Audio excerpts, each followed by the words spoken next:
తెలంగాణ రాష్ట్రంలో ప్రజల పరిపాలన అంటే మెజారిటీ ఉన్నటువంటి ప్రజలకి ఏం అవసరాలు ఉన్నాయో వాటన్నిటిని గుర్తించి వాటి కోసం పనిచేయటం మొదలుపెట్టారు. అందులో మొట్టమొదటిది రైతులకి 2 లక్షల అప్పు మాఫీ చేస్తారని ఎన్నికల ముందు చెప్పారు. ఆ 2 లక్షల అప్పు మాఫీ చేయటం జరిగింది.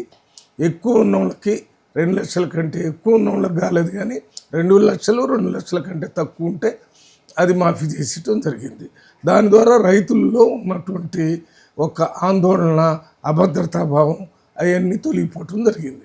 దాని తర్వాత అదే రైతులకి రైతు భరోసా పేరుతోని వారికి సంవత్సరానికి 12,000, ఇంతకుముందు 10,000 ఇస్తే 12,000 ఇచ్చేటటువంటి ఎకరానికి ఇవ్వటం జరిగింది. ఇది రైతులలో ఉన్నటువంటి అభద్రత, ఇబ్బంది వాటిని తొలగించడానికి మొట్టమొదటి చేసినటువంటి కార్యక్రమం.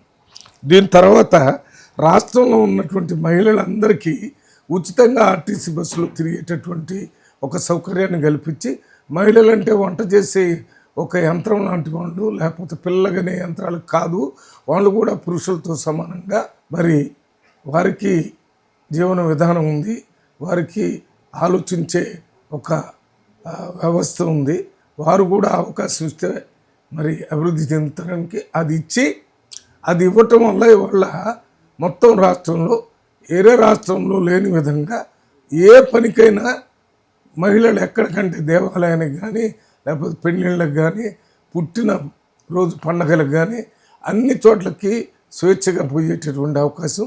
ఈ స్వేచ్ఛగా బయటికి పోయే అవకాశం కూడా వారి భర్తలు వీరిని బయటికి పోవటానికి అవకాశం ఇచ్చారు. ఎందుకనంటే ఉచితంగా పోతానికి అవకాశం ఉంది కాబట్టి పోయినారంటే డబ్బులు ఖర్చు లేదని.